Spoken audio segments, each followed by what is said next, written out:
بس اس تمہید کے بعد اب میں شروع کروں گا استقبال رمضان ضمن میں روزے کی حکمتیں کیا ہیں، اس کے احکام۔ نمبر 1، شریعت محمدی میں روزے کی تدریجی فرض۔ یہ جو تمہیدی مضمون ہے اس ضمن میں وہ بہت پہلی بات یہ جان لیجئے کہ اہل عرب جو ہے، قریش بھی اہل مکہ اور قریش کے تابع بقیہ تمام بنی اسماعیل اور ان کے تابع جو بھی عرب میں دوسرے قبیلوں کے لوگ تھے کہ جو عربی تھے اور مشرک تھے، وہ سب کے اندر مراد ہے۔ تو فرمایا گیا کہ ان لوگوں میں روزے کی عبادت معروف نہیں تھی۔ یا تو یہ ہے کہ حضرت ابراہیم علیہ السلام کے زمانے میں روزے کی عبادت تھی، کیونکہ یہ لوگ اپنے قول کے مطابق ملت ابراہیم، لیکن یہ ہے کہ بہرحال روزے کی عبادت سے ناش کیا وجہ ہے یہ ہم نہیں جانتے۔ آپ کو معلوم ہے نماز سے وہ واقف ہے، اگرچہ اس کا حلیہ انہوں نے بگاڑ دیا تھا، تالیاں بجاتے تھے، سیٹیاں بجاتے تھے یہ، لیکن نماز کہتے تھے اسے نماز۔ طواف سے وہ واقف تھے، اگرچہ اس کے ضمن میں اتنی گھناؤنی حرکت کہ مرد اور عورتیں وہ بالکل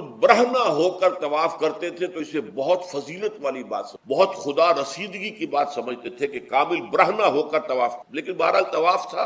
اسی طرح قیام عرفہ، قیام منی بھی موجود۔ تو حج کے بھی بہت سے ارکان ہیں وہ ان کے ہاں معروف، اور ویسے خیرات و صدقات، چاہے زکوٰۃ ایک خاص نظام کے تحت نہیں تھی، لیکن زکوٰۃ و صدقات، بھوکوں کو کھانا کھلانا، یہ ان کے ہاں اعلیٰ اقدار میں یہ چیزیں شامل تھی، اخلاقیات کچھ مقامات۔ کہ صوم کا ان کے ہاں قطن، روزے کی عبادت جو ہے ان کے ہاں البتہ صوم کا لفظ، یہ لفظ وہ استعمال کرتے تھے اپنے گھوڑوں کے لیے، روزہ رکھواتے تھے گھوڑوں۔ اس کا پس منظر یہ ہے کہ ان کے ہاں آپ کو معلوم ہے کہ لڑائی، دنگا فساد، جنگ اور یہ کہ غارت گری کرنا، لوٹ مار کرنا، یہ تمام ان عرب قبائل کا پیشہ، اصل پیشہ یہی۔ اس میں ان کے پاس دو جانور تھے، ایک تو اونٹ۔ اونٹ جو ہے وہ ان کی جو آب و ہوا ہے اور جو حالات ہیں اس کے ساتھ پوری مطابقت، یعنی اسے کئی دن کھانے کو نہ ملے اسے پرواہ نہیں، ہفتہ بھر پانی نہ ملے اسے کوئی پرواہ نہیں۔ اس اعتبار سے دھوپ کی کتنی ہی جو ہے تپش ہو، اونٹ کو کچھ، لیکن یہ کہ وہ سست رفتار لڑائی کے لیے، جنگ کے لیے، خاص طور پر غارت گری جہاں کرنی ہو، جہاں جا کر گویا کہ ڈاکہ مارنا، پھر دوڑنا ہے، بھاگنا ہے، واپس جانا ہے، تو انہیں گھوڑے کی ضرورت ہوتی جو سریع الرفتار ہے۔ لیکن گھوڑے میں یہ اوصاف نہیں، وہ بھوک کو برداشت نہیں کر سکتا، مزمحل ہو جائے گا، وہ پیاس کو برداشت نہیں کر سکتا، مزمحل ہو جائے گا، وہ دھوپ کو برداشت نہیں کر سکتا، مزمحل ہو جائے گا، اور اگر یہ گھوڑا مزمحل ہو جائے تو سوار کا کیا حشر ہوگا، وہ آپ اس سے اندازہ کر لیں، تو پھر ہلاکت سوار کی ہوگی۔ اس لیے وہ اسے تیار کرتے تھے جنگ صعوبتوں کو برداشت کرنے۔ اس کا دانا پانی بند کر دیا، اور اس کا منہ جو ہے وہ عرب بدو جو ہوتا تھا خود تو اپنا چہرہ اور سر لپیٹ لیتا تھا کپڑے کے اندر جب وہ چلتی تھی۔ ان کے ہاں باد سموم، تیز آگ جیسی ہوا جو ہے جس کے اندر ریت کے ذرات بھی ایسے ہوتے گویا کہ کسی بھاڑ کی جو ہے اس کے اندر کی ریت جو ہے وہ چلی آ رہی، تو گھوڑے کا رخ ادھر کر کے کھڑے کر دیتے، خود اپنے منہ پر ڈاٹا واٹا باندھا ہوا اپنی حفاظت، تاکہ اس کے اندر دھوپ کی سختی برداشت کرنے کی عادت، پیاس کی برداشت کرنے کی عادت، بھوک کو برداشت کرنے کی، اس کو کہتے تھے صوم۔ صوم کے لفظی معنی رک جانا۔ اب یہ کھانے پینے سے رکا ہوا ہے، اور یہ دھوپ کی سختیاں برداشت کرنے کے لیے دھوپ کے اندر، اور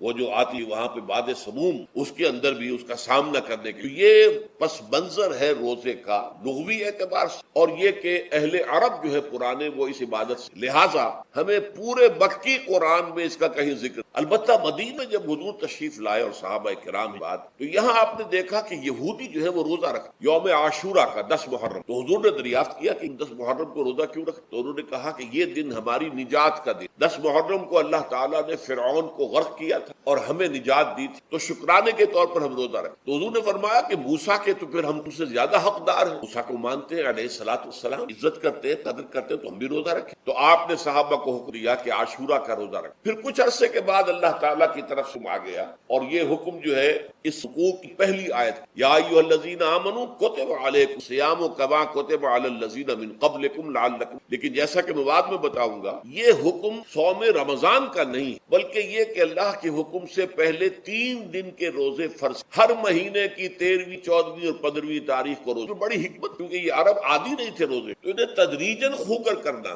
ظاہر بات ہے کہ 30 دن جو ہے وہ تو ایک بڑی مدت ہے، اور ظاہر بات ہے کہ مئی کا مہینہ بھی آ جائے گا، اس میں جون بھی آئے گا، جولائی بھی آئے گا، قیامت خیز مہینے آ جائیں گے، تو بڑی ہمت جواب دے جائے گی۔ تو پہلے روزہ ہر مہینے 3 روزے رکھنے کی مشق کرائی جائے تاکہ یہ عادی ہو۔ یہ 3 روزے اگر مئی میں بھی آ گئے، جون میں بھی آ گئے، تب بھی ٹھیک ہے، اس کو انسان 3 مشقت برداشت کر سکتے۔ تو پہلے یہ کی، لیکن اس کے ضمن میں یہ حکم دے دیا گیا، اس کو کہتے ہیں وجوب علی التخییر، یہ اختیار دے دیا گیا کہ یہ 3 روزے تم پر واجب کیے جا رہے ہیں، لیکن یہ کہ اگر تم یہ روزے نہ رکھو تو تم فدیہ دے سکتے ہو ایک مسکین کو کھانا کھلانا، یہ ہے وجوب التخیر۔ دوسری رعایت یہ دی گئی کہ اگر کوئی شخص ان تاریخوں میں بیمار ہو یا سفر پر ہو تو وہ تعداد دوسرے دنوں میں، یہ ہے گویا کہ سب سے پہلا حکم جو دیا گیا ہے۔ اور اس کے ضمن میں اب میں چاہتا ہوں کہ آیت نمبر 2 آپ اچھی طرح پڑھ لیں، اپنا سامنے رکھیے اور اس کے حوالے سے یہ بات ایام معدودات، یہ دن ہے چند گن کے۔ مجھے حیرت ہوتی ہے کہ جدید جو مفسرین ہیں جنہوں نے اردو میں ترجمے کیے ہیں، تفسیریں کی، ان سب کے نگاہوں سے یہ بات اوجھل رہی کہ یہ در حقیقت رمضان کے روزے کا ذکر نہیں بلکہ اس ابتدائی حکم سے متعلق ہے کہ جو ہر مہینے میں 3 دن کے روزے رکھنے کا حکم۔ لیکن یہ کہ میرا اپنا ذاتی واقعہ یہ ہے زندگی کا، اور یہ اہم واقعات سے ہے۔ میں جب میڈیکل کالج میں پڑھتا تھا، سمجھیے 19-20 سال کی میری عمر،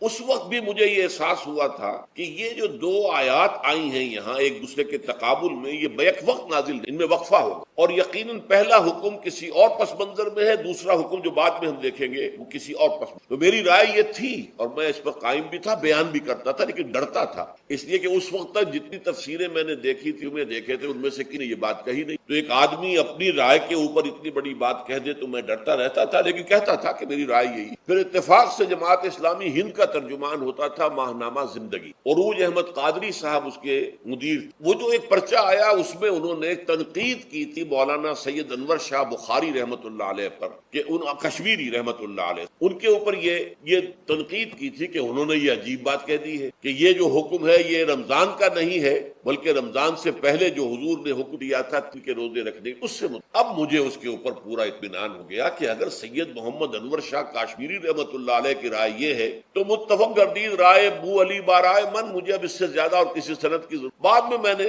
جب تفسیر کبیر اور امام رازی رحمت اللہ علیہ اس کا بھی مطالعہ شروع کیا تو میں حیران ہوا کہ سلف میں تو یہ رائے کثرت سے موجود، کیا سبب ہوا ہے کہ آج کے دور کے جو مترجمین اور مصنفین ہیں ان کی گاہوں سے یہ بات اوجھل ہو گئی۔ اس معاملے کو میں حل آج تک نہیں، لیکن اب میں پورے تیقن سے آپ سے کہہ رہا ہوں کہ یہ جو پہلی 2 آیتیں ہیں ان کا تعلق صوم رمضان سے، بلکہ ان کا تعلق ہے وہ 3 کی۔ اس کی سب سے بڑی دلیل اس کے اندر موجود ہے ایام معدودات، گنتی کے چند۔ اب 30 یا 29 دن جو ہے وہ گنتی کے چند دن نہیں ہو، اسی بڑی تعداد ہے۔ پھر یہ ہے کہ یہ معدودات جو ہے اس کو کہا جاتا ہے جمع قلت، یہ زیادہ سے زیادہ 9 پر اس کا اطلاق ہوتا ہے، اس وزن پر جو جمع آتی، اور اس میں جو ہے خود قرآن مجید میں حج کے سلسلے میں منا کے قیام کے ضمن میں الفاظ آئے ہیں ایام معدودات، فمن تعجل فی یومین فلا اسم علیہ ومن تاخر فلا اسم۔ منا میں قیام ہے گنتی کے چند، تو جو 2 دن ہی میں جلدی کر کے وہاں سے واپس ہو جائے اس پہ بھی کوئی اس گناہ نہیں ہے، اور جو مؤخر کر کے 3 دن پورے کرے اس پر بھی کوئی گناہ نہیں۔ تو وہاں پر بھی نظیر موجود ہے کہ 2 یا 3 دن پر اس کا اطلاق۔ تو یہاں پر ایام معدودات سے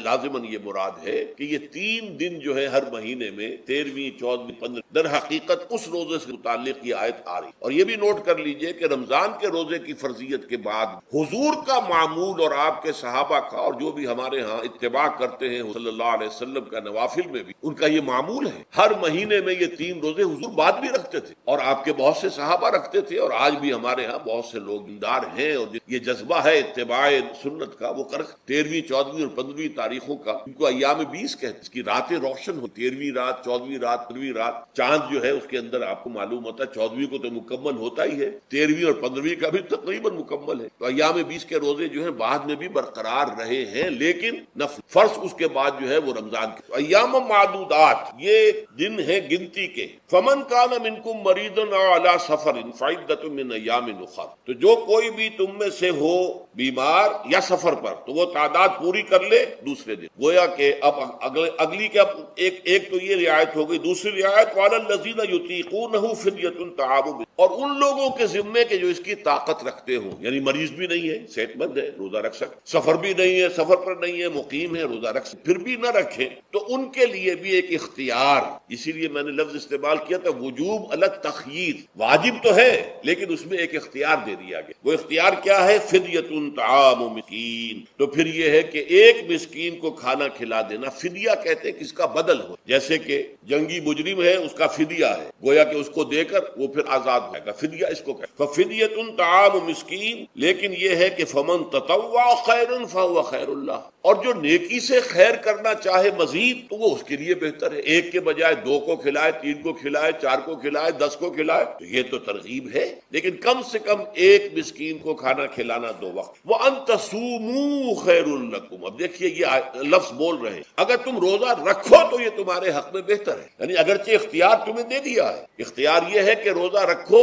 اگر نہ رکھو تو فدیہ دے دو 1 مسکین کا کھانا. لیکن اگر تم روزہ رکھو، ان کنتم تعلمون، اگر حقیقت میں تم علم رکھتے ہو کہ روزے کے اندر کیا کیا برکات ہیں، تو تمہیں روزہ لازماً رکھنا چاہیے. تشویق اور ترغیب موجود ہے، لیکن یہ کہ فرضیت یا وہ، یہ تھا ابتدائی حکم روزے کی. اب اس کے بعد اگلی آیت جو ہے اس کے بھی پہلے حصے کو مت پڑھیے. شہر رمضان الذی انزل فیہ القرآن، اس کے بارے میں تو بعد میں بینات من الہدی والفرقان. لیکن اگلا جملہ فمن شہد منکم الشہر فلیصم، اب یہ رمضان کے روزے کی فرضیت کا حکم. رمضان کا مہینہ وہ ہے جس میں قرآن نازل کیا گیا. اس کے بارے میں جیسا کہ میں نے عرض کیا پھر بعد میں عرض، لیکن جو شخص بھی تم میں سے موجود ہو اس مہینے میں، اپنے گھر میں موجود ہے، اپنے شہر میں موجود ہے، سفر پر ہے، یا یہ ہے کہ جو شخص بھی اس مہینے کو پائے، اس کی زندگی میں یہ مہینہ آ جائے، یہ برکتوں کا ایک موقع اسے مزید حاصل ہو جائے. فلیصم، یہ امر کا یہ وجوب ہے مطلقاً. اب اس میں جو 2 رعایتیں پہلے دی گئی تھی ان میں سے ایک کو برقرار رکھا. ومن کان مریضا او علی سفر فعدۃ من ایام اخر، یہی وہ الفاظ ہیں جن کی بنا پر میرا گمان اس وقت بھی یہ تھا کہ یہ 2 بیک وقت نازل نہیں ہو سکتی. آیا یہ جو تکرار ہے بے معنی تکرار ہو جائے گی اگر ایک ہی وقت میں نازل ہو رہی ہے. اور قرآن مجید کی فصاحت اور بلاغت سے یہ چیز بعید ہے کہ وہاں پر اس طرح کی تکرار بلا سبب ہو رہی ہے. قرآن میں اور بہت سی آیات ہیں جن میں کہ آپ کو معلوم ہے کہ پورا رکوع ہے سورہ مزمل کا، جس میں قیام اللیل کا حکم ہے. پھر اسی کے آخر میں وہ آیت شامل کر دی گئی ہے جو کم سے کم 1 سال بعد نازل، جس میں کہ رات کے قیام کا وجوب ختم کر دیا گیا. اور صرف یہ کہ جتنا بھی تم سے ممکن ہو سکا کرو، ضروری نہیں ہے کہ تہائی شب ہو، آدھی ہو، دہائی، جتنا بھی ممکن ہو قرآن پڑھا کرو رات. گویا کہ وہ فرضیت جو تھی قیام اللیل کی وہ ختم ہو. اس حوالے سے وہ جو ناسخ منسوخ کرنے والی آیت بھی اس کے ساتھ ہی رکھ، تاکہ وہ جو اصل حکم تھا وہ بھی برقرار سامنے رہے، اور جس نے آ کر اسے منسوخ کیا وہ بھی برقرار رہے اور سامنے. اسی طرح یہاں پر بھی یہ حکم آیا. کتنے عرصے کے بعد آیا یہ مجھے معلوم، لیکن یہ کچھ عرصے کے بعد آیا ہے کہ رمضان کا مہینہ وہ ہے کہ جس میں قرآن نازل. اب جو شخص بھی اس مہینے کو پائے اس پر لازم ہے کہ اس کے روزے رکھے. ہاں من کان مریضا او علی سفر، جو شخص ہو مریض، بیمار ہو یا سفر پر ہو، فعدۃ من ایام، تو وہ تعداد پوری کر لے. دوسری، یرید اللہ بکم اليسر ولا یرید بکم العسر، اللہ تمہارے ساتھ آسانی چاہتا ہے، سخت. یہ اصل میں کیوں کہا ہے اس کی وجہ سمجھیے. آج بھی آپ کو اپنے ہاں ایسے لوگ مل جائیں گے جن کا تقویٰ کا تصور اتنا غلط ہو گیا کہ 104 درجے کا بخار ہے، روزہ چھوڑنے کو تیار نہیں. بھلے آدمی ہو، اللہ نے تمہیں ایک نصرت تو خواہ اپنے اوپر یہ شدت کیوں لے رہے ہیں؟ لیکن لیتے روزہ چھوڑنے کا، روزہ قضا نہیں، سفر پر جا رہے ہیں اور روزہ قضا کرنے کو تیار. ایک موقع پر ایک غزوے کے دوران ایسا ہوا کہ کچھ لوگوں نے سفر روزہ رکھا ہوا تھا، لیکن وہ اتنے یوں سمجھیے مزمحل ہو گئے کہ جب پڑاؤ پر پہنچے تو جن کا روزہ نہیں تھا انہوں نے تو بڑی چاق و چوبند طریقے سے خیمے کیے، سارا بندوبست کیا، اور یہ جا کر بے سود ہو کر بے ہوش. حضور نے فرمایا ان دیکھ کر، لیس من البر الصیام، سفر میں روزہ رکھنا یہ کوئی نیکی کا کام، یہ نیکی کا غلط تصور ہے کہ تم نے اپنے اختیار کیا. یہ تمہارے اندر تشدد پسندی پیدا ہو. دین کے احکام میں جو مقصد ہے وہ کیا ہے؟ یرید اللہ بکم اليسر ولا یرید. اسی پر عمل کرتے ہوئے حضور نے فرمایا ہے کہ جو بھی علماء دین یا جو رہنمایان دین ان کا کام کیا ہے؟ آپ نے فرمایا یسروا ولا تعسروا، دیکھو آسانیاں پیدا کرو، سختیاں پیدا نہ. دین میں سختیاں پیدا کرنا بھی وہ اسر اور اغلال بن جاتا ہے کہ اس کو رفع کرنے کے لیے، اور جس سے لوگوں کو، یہودیوں کو اور تمام اہل کتاب کو نجات دینے کے لیے اللہ تعالیٰ نے رسول محمد صلی اللہ علیہ وسلم کو بھیجا. وَيَضَعُ عَنْهُمْ إِصْرَهُمْ وَالْأَغْلَالَ الَّتِي كَانَتْ عَلَيْهِمْ، کہ جہاں وہ نیکی کا حکم دیتے ہیں، بدی سے روک، پاکیزہ چیزوں کو حلال ٹھہراتے ہیں اور خبیث چیزوں کو، ناپاک چیزوں کو حرام قرار دے، وہیں وہ لوگوں کے اوپر سے وہ بوجھ بھی ختم کر کے جو انہوں نے خام خواہ اپنے اوپر لاد لی. تو ان میں سے یہ بھی ہے کہ یہ نیکی کا کام نہیں ہے کہ آپ سفر میں ہیں اور یرید اللہ بکم اليسر ولا یرید بالعسر وَلِتُكْمِلُوا الْعِدَّةَ، لیکن یہ بات واضح رہے کہ اب تمہارے لیے تعداد کو پورا کرنا لازم ہے. یہ نہیں ہے ہے کہ آپ اس کی جگہ پر فدیہ دے دیں تو بات نہیں. روزے کی تعداد آپ کے رمضان میں 2 روزے 3 روزے چھوٹ گئے بیماری ٹھیک ہے، لیکن دوسرے دنوں میں اس کی قضا دینی لازم. وہ روزے رکھنے جو ہے آپ پر لازم، ان کا کوئی بدل جو ہے وہ فدیہ نہیں ہو. البتہ یہ نوٹ کر لیجئے یہ حکمت نبوی ہے کہ یہاں اگرچہ وہ فدیے کا حکم جو ہے گویا کہ بظاہر قرآن مجید کے الفاظ سے محسوس ہوتا ہے کہ مطلقاً منسوخ ہو گئے، لیکن حضور نے اس کو خاص حالتوں میں باقی رکھا ہے. کوئی شخص اتنا بوڑھا ہو چکا ہے یا خاتون اتنی بوڑھی ہو کہ دن بھر کا فاقہ جو ہے اس میں اندیشہ ہے کہ کہیں ہلاک، کوئی مریض ہے، مرد ہے یا عورت ہے، وہ ڈائبٹیز کی مریضہ ہے، اس کو وہ شوگر کا مرض ہے اور وہ اس کو برداشت نہیں کر سکتی، شوگر لیول بہت نیچے ہو جائے تو موت واقع ہو سکتی. کوئی ایسا مریض ہے جس کو مرض سے شفا پانے کی اب کوئی امید ہے ہی نہیں کہ میں مرض سے شفا پا جاؤں گا یا پا جاؤں گی تو اس کے بعد میں روزہ مکمل کر دوں. ایسے لوگوں کے لیے حضور نے اس رعایت کو برقرار رکھا کہ ایسے لوگ اگر ایک مسکین کو کھانا کھلا دے تو یہ فدیہ بن جائے. لیکن جو بھی شخص صحت مند ہو اور صحت کی توقع رکھتا ہو اور جو شخص بھی طاقت رکھتا ہو روزے کا قضا کر دینے کا، اس کے لیے لازم ہے کہ روزوں کی وَلِتُكْمِلُوا الْعِدَّةَ وَلِتُكَبِّرُوا اللَّهَ عَلَى مَا هَدَاكُمْ، اور تاکہ تم اللہ کی کبریائی کا اعلان کرو اس چیز پر کہ جو اس نے تمہیں ہدایت عطا فرمائی. اب اس کا ایک تو ظاہر ہے کہ جب روزے ختم ہوتے ہیں عید الفطر میں تکبیر اضافی تکبیرات کے ساتھ 2 رکعتیں ہیں جو ہم ادا کریں. احناف کے نزدیک 6 اضافی تکبیرات ہیں اور اہل حدیث کے نزدیک 12 ہیں، لیکن تکبیرات ہیں اضافی. اور یہ کہ جاتے ہوئے اور آتے ہوئے عید کے لیے آپ جا رہے ہیں تو تکبیرات پڑھتے ہوئے، واپس آ رہے ہیں تکبیر پڑھتے، اور یہ بھی کہ جاتے ہوئے راستہ کوئی اور آتے ہوئے راستہ کوئی اور اختیار کیجئے تاکہ پورا شہر پوری بستی جو ہے تکبیر کی آواز سے گونجے. یہ ظاہر ہے. باطن اس کا کیا ہوگا؟ اللہ کی کبریائی کا اعلان کرو، اللہ کی کبریائی کو نافذ کرنے کی. جب اللہ نے تمہیں ہدایت دے دی ہے، تمہیں اپنے دین حق سے نواز دیا ہے، تمہارا فرض ہے کہ اس کو قائم کرو، اس کے لیے جد و جہد کرو، اس کے لیے تن من دھن لگاؤ، اس کے لیے جان اور مال سے جہاد کرو. وَلِتُكَبِّرُوا اللَّهَ عَلَى مَا هَدَاكُمْ وَلَعَلَّكُمْ تَشْكُرُونَ، اور تاکہ تم واقعتاً شکر. اس پر بھی گفتگو بعد میں. یہ حکمت صوم کے حوالے سے ہے یہ لفظ. اس کے بعد جو ہے ایک آیت چھوڑ کر پھر اگلی 5ویں آیت پڑھی. یہ ہے تکمیلی احکام. ابتدائی احکام آ گئے. نمبر 2 میں صوم رمضان کا حکم آ گیا. نمبر 3 پر ہوا کیا تھا کہ جب روزوں کا حکم دیا گیا تو چونکہ مثال آپ نے رکھی یہود کہ یہود جو ہے عاشورہ کا روزہ رکھتے ہیں تو ہم بھی کیوں نہ رکھیں، مسلمانوں تم بھی رکھو. اس سے گمان یہ کیا گیا کہ جو احکام یہود کی شریعت میں ہے روزے کے شاید وہی ہماری شریعت میں بھی ہے. اور ان کی شریعت میں یہ تھا کہ رات کو سو گئے تو روزہ شروع، اور وہ روزہ اب نہ کوئی سحری ہے نہ رات میں کے دوران کوئی میاں اور بیوی جو ہے وہ ہم بستری کر سکتے ہیں، بلکہ یہ کہ وہ روزہ صبح سے لے کر پھر جب رات کے بعد صبح آئے گی، صبح سے پھر دوپہر اور شام اور غروب آفتاب پر جا کر روزہ ختم. گویا کہ کم و بیش 20 گھنٹے کا روزہ یا 21 گھنٹے کا روزہ، کیونکہ اگر غروب آفتاب کے 3 گھنٹے کے بعد آدمی سو گیا تو وہاں سے جو روزہ شروع ہوا ہے تو غروب آفتاب پر اگلے روز جو ہے وہ ختم ہوگا تو ہو جائے گا 20-21 گھنٹے کا روزہ. یہ روزے کا حکم لوگوں نے سمجھا، اس کی صراحت کوئی نہیں، لیکن لوگ جو ہے چونکہ صراحت منفی بھی نہیں مثبت بھی نہیں، لہذا وہ رات کے وقت میں جب دن ہوتے تھے روزوں کے ان کی راتوں میں وہ